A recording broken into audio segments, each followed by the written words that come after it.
Bismillahirrahmanirrahim. Bu gündən fitrə zəkatı ilə bağlı bəzi məsələləri təqdim edəcəyik və sual belədir.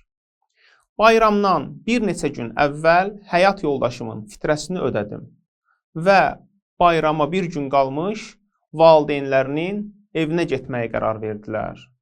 Həyat yoldaşım getdi, bir neçə gün valideyninin evində qalacaq və nəticədə bayram axşamı da valideyninin evindədir. Görəsən, həyat yoldaşımın valideyni yenidən onun fitrə zəkatını verməlidirmi?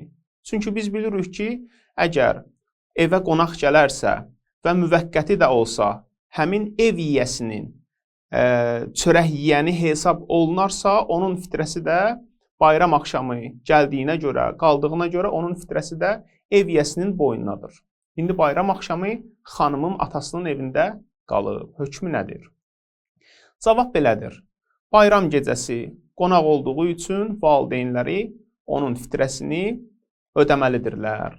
Elhamdülillahi Rabbil aləmin və sallallahu alə Muhammedin və alih tahirin.